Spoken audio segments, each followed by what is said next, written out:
Le risque d'une invasion de l'Ukraine par la Russie est très élevé. Voilà ce qu'affirmait hier le président américain Joe Biden, alors que ce matin même, la Russie annonce pour la troisième fois de la semaine un retrait des chars déployés près de la frontière. Comment expliquer donc ces dernières déclarations américaines ?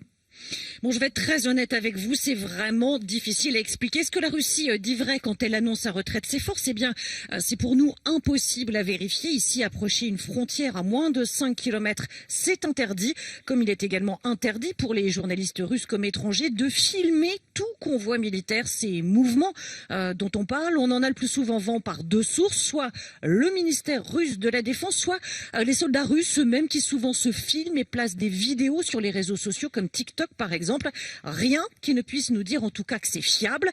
Quant à ce que disent de leur côté les Américains, vous vous souvenez peut-être de cet échange, il y a cela environ une dizaine de jours, des journalistes américains spécialisés sur la défense avec la Maison-Blanche. Eux-mêmes, ils demandaient des preuves de ce qui est avancé et eux-mêmes n'en ont pas ou très peu.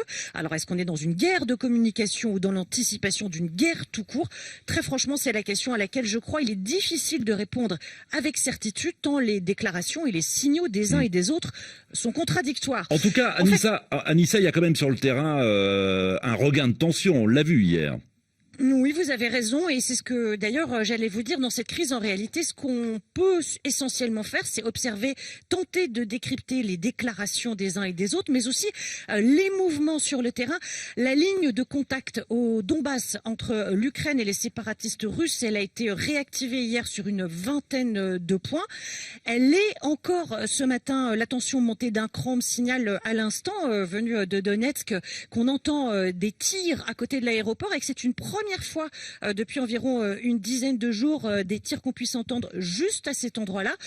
Alors, comment on peut interpréter ça? Je peux là aussi juste vous soumettre trois hypothèses. Soit il s'agit d'un début, la perspective d'une reprise violente des combats, soit c'est souvent ce qui s'est passé ces dernières années, cette augmentation soudaine des incidents, c'est ce que disent certains observateurs, ça signe avant tout une volonté russe de mettre un coup de pression pour de futures négociations diplomatiques, soit c'est encore une troisième et peut-être dernière hypothèse, cela pourrait signaler simplement une forte impatience de Moscou. Le processus de paix dans la région, vous le savez, consacré par les accords de Minsk, eh bien ce processus de paix, il est enlisé et pour la Russie, il s'agirait de faire savoir que pour elle, le statu quo n'est plus possible.